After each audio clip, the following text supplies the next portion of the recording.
जय गोगा महाराज। नमस्कार दर्शकों, मैं दशरथ भाई ज्योतिषाचार्य वास्तुशास्त्री अहमदाबाद गुजरात से। तो हम आज बात करेंगे कर्क राशि वालों की। तो दर्शकों, आपकी जन्म कुंडली के अंदर अगर 4 नंबर में चंद्र लिखा है तो आपकी कर्क राशि है। आपकी जन्म कुंडली में कहीं पे भी 4 नंबर लिखा है और अगर उसके अंदर चंद्र लिखा है तो आपकी कर्क राशि है। तो हम कर्क राशि के लिए आज जो कर्क राशि की जो कुंडली बनती है, तो कर्क राशि के अंदर सूर्यदेव, चंद्रदेव, मंगलदेव, शनिदेव, शुक्रदेव, राहु, केतु, ये सब क्या परिणाम देते हैं और कर्क राशि वाले जो जातक होते हैं उनकी जिंदगी में क्या उतार चढ़ाव आते हैं, उनकी पढ़ाई की लाइफ कैसी होती है, उनकी मैरिज की, लव मैरिज की लाइफ कैसी होती है, उनको क्या सत्ता हासिल होती है, वो आगे जाके जिंदगी में क्या करते हैं, ये सारी बातें कर्क राशि वालों की हम आज इस वीडियो में देखेंगे। तो ये वीडियो एंड तक जरूर देखिए और शेयर जरूर कीजिएगा। तो हम चालू करते हैं कर्क राशि वालों की। तो देखिए दोस्तों, जैसे मैंने बताया कि आपकी जन्म कुंडली में कहीं पे भी 4 नंबर पे अगर चंद्र लिखा है तो ये कर्क राशि है। और चंद्र जो है वो एक स्त्री ग्रह है, एक माता का कारक है, एक स्त्री का कारक है, एक लागणी का कारक है, प्रेम का कारक है। यानी कि जो कर्क राशि वाले होते हैं वो प्यार से भरपूर होते हैं। जो कर्क राशि वाले होते हैं उनकी जिंदगी के अंदर भरपूर प्यार होता है। लेकिन अगर ये लोग अपने घर से दूर या जो जगह पे रहते हैं उससे दूर अगर शादी करते हैं या किसी दूसरी ज्ञाति में शादी करते हैं और ये शादी अगर उनका प्रेम विवाह है तो ज़्यादातर कर्क राशि वाले जो होते हैं वो सफल रहते हैं। देखिए, कर्क राशि के अंदर अगर जो स्त्री है उसका पूनम के आजू बाजू का जन्म है तो वो स्त्री बलवान होती है। और अगर जो पुरुष है उसका जन्म अगर अमावस के आजू बाजू है तो वो कर्क राशि वाला पुरुष जो होता है वो बलवान गिना जाता है। अब दूसरी हम बात करेंगे यहाँ पे, तो जो कर्क राशि के अंदर 3 नक्षत्र आते हैं। तो पहला जो नक्षत्र होता है वो गुरु का होता है, दूसरा जो नक्षत्र होता है वो शनि का होता है और जो तीसरा जो नक्षत्र है वो बुध का होता है। यानी कि पुनर्वसु, पुष्य और आश्लेषा, ये 3 नक्षत्र है। तो जैसे पुनर्वसु जो नक्षत्र है वो गुरु का नक्षत्र होने के हिसाब से जो कर्क राशि वाले होते हैं उनमें सारे गुरु के गुण होते हैं। यानी कि एक गुरु प्रधान व्यक्तित्व, और गुरु हमेशा ज्ञान देता है, गुरु हमेशा लोगों को सही रास्ता दिखाता है, गुरु हमेशा लोगों को तकलीफ में से बाहर लाता है। तो ऐसे सारे गुण कर्क राशि वालों में होते हैं। लोगों की सेवा करना, लोगों को प्रेम देना, ये सारे गुण हम कर्क राशि में देखेंगे। दूसरा जो नक्षत्र है वो पुष्य, शनि का नक्षत्र है। यानी कि शनि के नक्षत्र में अगर हम देखते हैं तो शनि क्या है, संसार से दूर, माया से दूर, सारे जंजालों से दूर। यानी कि कर्क राशि वालों में अगर शनि के गुण ज़्यादा आ जाते हैं तो ये लोग पिछली उम्र में अपना घर बार छोड़ के हिमालय में तपस्या भी करने चले जाते हैं, या संसार में रह के मदर टेरेसा के जैसे, गांधी जी के जैसे वो लोग ये देश की और ये दुनिया की सेवा भी करते हैं। अब तीसरा नक्षत्र जो है वो पुनर्वसु, बुध का नक्षत्र है। अरे आश्लेषा जो बुध का नक्षत्र है। अगर बुध के नक्षत्र में किसी का जन्म है तो ये लोग जन्मजात दिल के अंदर से कला लेके, यानी कि इनके पास कुछ ऐसा हुनर होता है, चाहे वो संगीत के क्षेत्र में हो, चाहे वो पढ़ाई के क्षेत्र में हो, चाहे वो कोई आयुर्वेद डॉक्टर के क्षेत्र में हो। यानी कि अगर कर्क राशि वालों पे आश्लेषा नक्षत्र का अगर प्रभाव है तो ये लोग ऐसे क्षेत्र में जाके भी सेवा करते हैं। संगीतकार होते हैं, आयुर्वेद डॉक्टर होते हैं, वकील होते हैं, जज होते हैं, और कहीं मिलिट्री में बड़े अफसर भी देखे जाते हैं। ये भी मैं आपको बता दूं, किसी ऊंची पोस्ट पे, सरकारी पोस्ट पे मंत्री भी कर्क राशि वाले अगर आश्लेषा नक्षत्र में होते हैं तो अच्छे राजकारण भी होते हैं, अच्छे मुसद्दिक भी होते हैं। अब हम आगे बढ़ेंगे तो देखिए, कर्क राशि से अगर हम दूसरे स्थान पर जाते हैं तो सूर्य का घर आता है, सूर्य की राशि आती है। यानी कि कर्क राशि वालों के पास सूर्य जो है वो धन संपत्ति का कारक है। सूर्य जो है वो एक क्रूर ग्रह है। सूर्य जो है वो पिता के संस्कार का कारक है। सूर्य जो है वो शरीर के तन मन का कारक है। यानी कि ये लोगों की वाणी हमेशा सत्य बोलते हैं। और कर्क राशि वाले चाहे सामने वाले को कितना भी बुरा लगे, लेकिन अगर इनका सूर्य अच्छा है तो वो सच बिल्कुल बोलेंगे, 100 लोगों के बीच में बोलेंगे। और यही सच बोलने की वजह से कर्क राशि वाले अपने रिश्ते लोगों से बिगाड़ देते हैं। ये आप समझ लीजिए। अब यहाँ जैसे हम कर्क से आगे बढ़ेंगे तो कन्या राशि बुध की राशि आती है। यानी कि जैसे मैंने कहा कि अगर चंद्र और बुध का संबंध है, और ये लोग अगर इसके साथ मंगल का भी संबंध हो जाता है, चंद्र बुध मंगल का अगर हम संबंध देख लेते हैं, तो ये लोग सीआईडी क्राइम खाते में, आर्मी ऑफिसर में, या इनको विदेश से भी बहुत लाभ, यानी कि दोस्त, इनके जो ज़्यादातर दोस्त होते हैं वो अपनी ज्ञाति के नहीं लेकिन दूसरी ज्ञाति के या विदेशी दोस्तों से इनको भरपूर फायदा होता है। ये भी आप समझ लीजिए। यानी कि इनका ज़्यादातर जो नॉलेज है, अच्छा पढ़ाई के लिए भी ये लोग विदेश ज़्यादा जाते हैं। यानी कि जो देश में, जो राज्य में, जो शहर में होते हैं उससे दूर जाके ये लोग पढ़ाई करते हैं। ये भी समझ लीजिए। अब यहाँ से हम आगे बढ़ेंगे तो चौथे स्थान पे तुला राशि आती है। कर्क से चौथे स्थान पे तुला राशि, यानी कि शुक्र की राशि। और चंद्र और शुक्र दोनों को एक दूसरे से थोड़ी बहुत अनबन है, क्योंकि एक के पास दया है तो एक के पास स्वरूप है। ये आप समझ लीजिए। शुक्र के पास जो है वो स्वरूप है और चंद्र के पास दया है।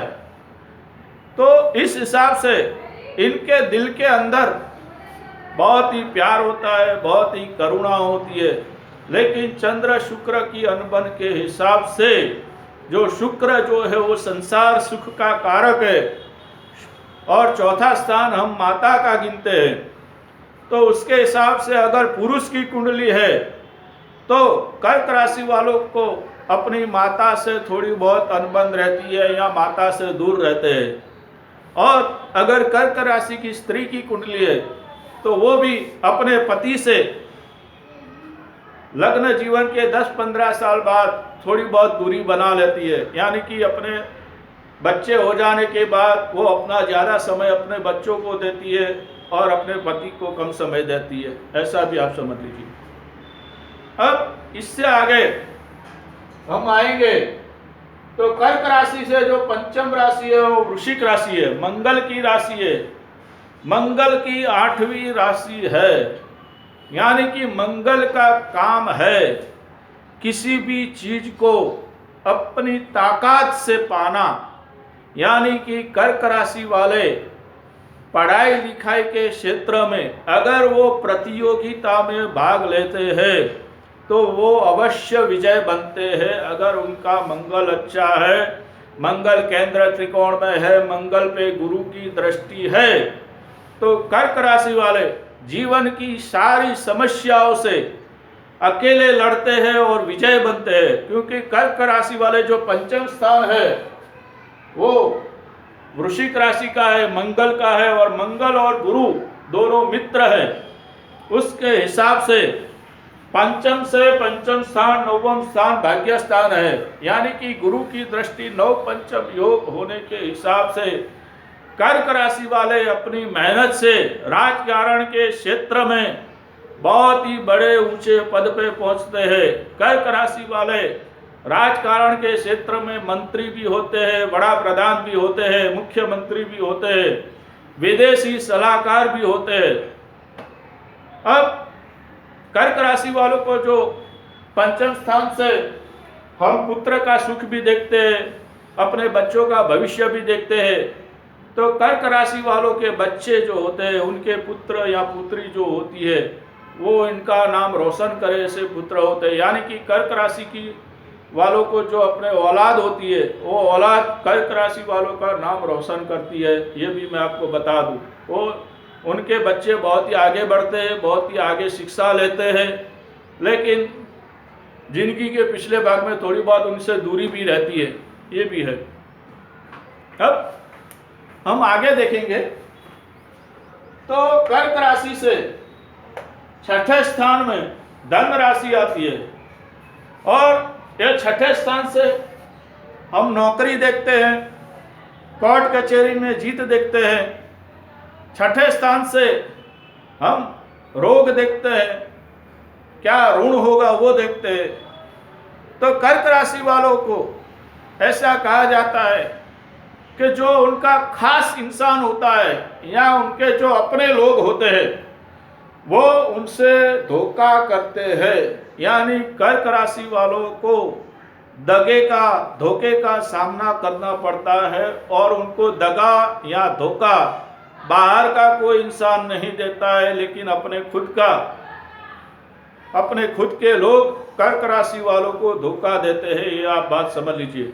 इसका कारण मैं बताऊं तो देखिए, यहाँ पे जो है वो गुरु की राशि है, लेकिन ये स्थान का जो कारक है वो मंगल ग्रह है। छठे स्थान का कारक ग्रह मंगल है, और वो अपने से 12वें स्थान में उसकी राशि आती है। यानी कहीं ना कहीं ये लोगों को हमेशा जो भी अपने खास इंसान से उससे हमेशा संभल के रहना चाहिए, या उनको जो उनके राज जानते हैं उनसे कम दुश्मनी करनी चाहिए। अब कर्क राशि से अगर हम सप्तम स्थान में देखते हैं तो मकर राशि आती है, और मकर राशि यानी कि शनि की राशि। तो दोस्तों ये बात आप समझ लीजिए कि जहां पे भी शनि है वहां पे देरी है, जहां पे भी शनि है वहां पे जो उम्र का एक पड़ाव होता है, यानी कि बड़ी उम्र हम कह लीजिए, अनुभवी कह लीजिए, ऐसा। तो कर्क राशि वालों के जीवन के अंदर हमेशा जो भी सामने का पार्टनर या जो भी अपनी पत्नी या पति जो होता है, वो कहीं ना कहीं बड़ी उम्र का मिलता है, लेकिन अनुभवी मिलता है, अच्छा पति मिलता है।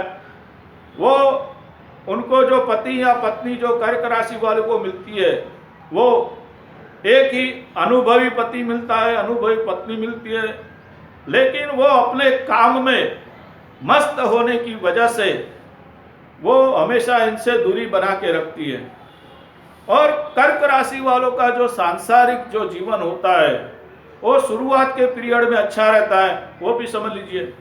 यहाँ पे हम देखेंगे कि कर्क राशि से सप्तम स्थान में जो मकर राशि है, जो पति का स्थान है, पत्नी का स्थान है, उससे पंचम स्थान में वृषभ राशि है, और नवम स्थान में जो है वो कन्या राशि है। यानी कि अगर हम देखते हैं तो यहाँ पे शुक्र और शनि का अगर मिलन होता है और मंगल और चंद्र बलवान होते हैं, तो ये लोग लव मैरिज अवश्य करते हैं, और इनका लव लाइफ अगर गुरु की दृष्टि है तो इनका सांसारिक जीवन अच्छा जाता है।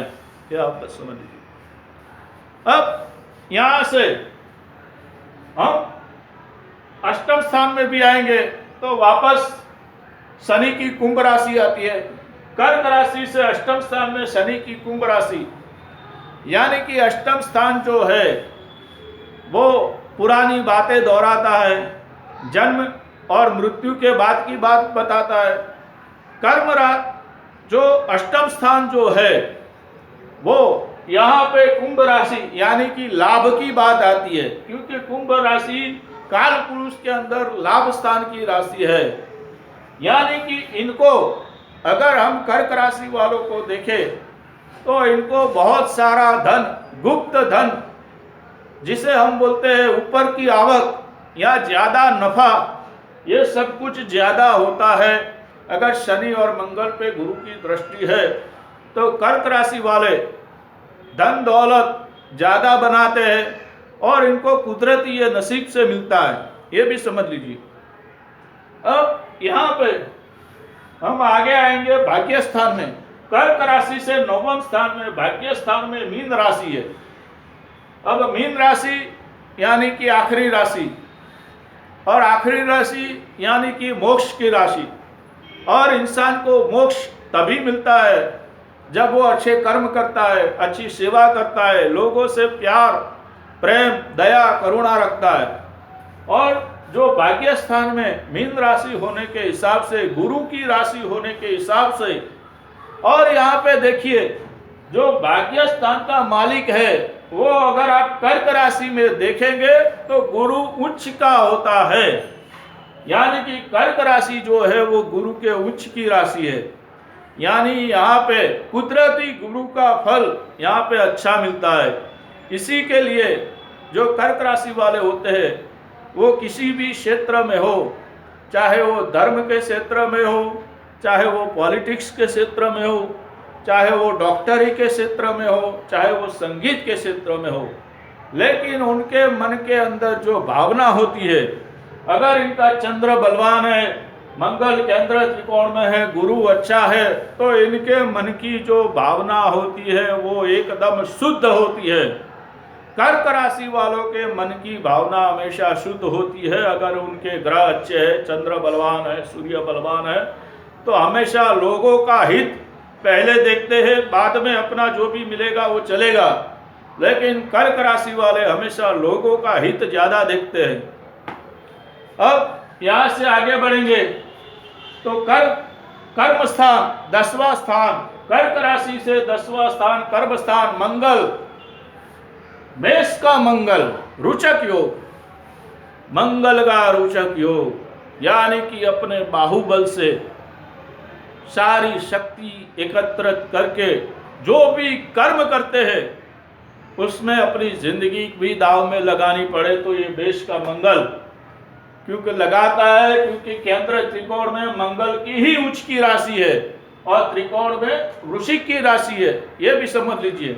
और जो कर्क राशि है, जो मैंने गुरु की बात की कि यहाँ गुरु उच्च का होता है, तो यहाँ कर्क राशि के अंदर मंगल अपना सर्वस्व त्याग के नीच का हो जाता है। यानी कि कर्क राशि में मंगल नीच का भी होता है, जहाँ पे गुरु उच्च का होता है वहाँ मंगल नीच का होता है। तो यहाँ पे मंगल, अगर चंद्र मंगल का संबंध है और अगर शनि साथ में होता है तो शनि त्याग आता है, यानी कि अपने हजारों करोड़ों रुपया कमाता है तो भी वो अपनी प्रॉपर्टी दान में देता है, लोगों की सेवा में देता है। और अगर वो कहीं आर्मी के मोर्चे पे है, कहीं सीआईडी क्राइम पे खाते में है, तो अपनी जान की परवाह किए बिगर भी वो सीने पे गोली खाता है। ये कर्क राशि वाला होता है।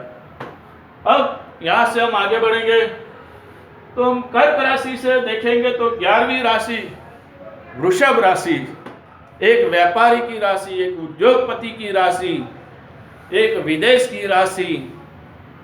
यानी कि जो वृषभ की जो राशि है वो शुक्र की राशि है और शुक्र वापस यहाँ पे चतुर्थ स्थान का मालिक है और लाभ स्थान का मालिक है। मंगल, शुक्र, चंद्र ऐसे ग्रह अगर कुंडली में अच्छे है तो इनका प्रेम विवाह होना अच्छी बात होती है, आंतरज्ञातीय लग्न होना अच्छी बात होती है, क्योंकि इनके घर संसार के लिए इनका चाहे अपने परिवारजनों की मर्जी से ही हो, लेकिन अपनी कास्ट से दूसरी कास्ट में अगर इनका लग्न होता है तो कर्क राशि वालों के लिए बहुत ही अच्छी बात होती है। ऐसा नहीं कि लव मैरिज ही हो, लेकिन कोई विदेश की कन्या हो उसके साथ मैरिज होता है तो ये कर्क राशि वालों के लिए बहुत ही अच्छी बात है, क्योंकि यहाँ लाभ स्थान में शुक्र की राशि है। और यहाँ पे जैसे हम देखते हैं तो यहाँ पंचम से तो इनके इनके जो लड़के होते हैं, ये यहाँ कर्क राशि वाले को जो संतान होती है वो विदेश पढ़ने भी जाती है। अब और कर्क राशि वालों का विदेश से बहुत ही अच्छा लेना देनी होती है, क्योंकि जो भाग्य स्थान में है वो मीन राशि है, और मीन राशि हम हमेशा विदेश योग के लिए देखते हैं, वो भी आप समझ लीजिए। अब यहाँ से लास्ट में जो है कर्क राशि से 12वीं राशि जो है वो बुध की राशि है, और जैसे हम ज्योतिष में जानते हैं चंद्र और बुध माता पुत्री है, लेकिन बुध में उतनी शक्ति नहीं है तो वो अकेले कुछ कर सके। बुध पे हमेशा किसी अच्छे ग्रह की, गुरु की दृष्टि होनी चाहिए, मंगल की दृष्टि होनी चाहिए, यहाँ बुध कन्या का होना चाहिए, तभी आपकी कुंडली में बुध बलवान माना जाएगा, ये भी आप समझ लीजिए।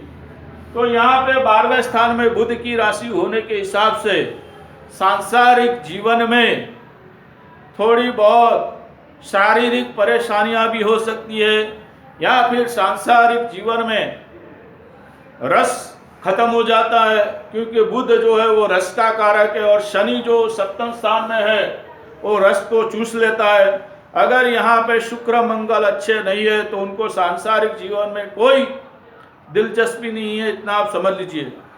और बुध जो है वो वाणी का कारक है, बुध जो है वो शरीर की चमड़ी का कारक है, बुध बुद्धि का कारक है। अगर बुध अच्छा है, चंद्र अच्छा है, तो ये अपने बुध से, अपनी बुद्धि से, अपने बाहुबल से ये दुनिया जीत लेता है। क्योंकि अगर भगवान से अगर कोई वरदान मांग के आया है, कम मेहनत में ज़्यादा मिल जाए, या जहाँ पे भी आगे रास्ता देखना है, तो कर्क लग्न है। कर्क लग्न वाला जो जातक होता है वो हमेशा लोगों की मदद करता है, लोगों की सेवा करता है, और वो निस्वार्थ सेवा करता है, इतना भी आप समझ लीजिए। तो यहाँ पे दोस्तों हमने कर्क राशि की 12 भावों की चर्चा की, पूरे यहाँ पे उसके ग्रह देखे, उसके नक्षत्र की भी बात की। तो दोस्तों मेरे चैनल को आप सब्सक्राइब कीजिए, और वीडियो पसंद आया है तो आप शेयर कीजिए। और अगर आपका कोई ज्योतिष के बारे में प्रश्न है तो मेरा व्हाट्सएप नंबर है 9898290870। इस पर आप मुझे आपकी जन्म कुंडली की डिटेल भेज के कोई भी प्रश्न पूछ सकते हैं, और आप मेरे वीडियो के कमेंट में भी कोई भी कमेंट कर सकते हैं। मैं और हो सके तो मुझे व्हाट्सएप पे ही आप कांटेक्ट कीजिएगा। जय गोगा।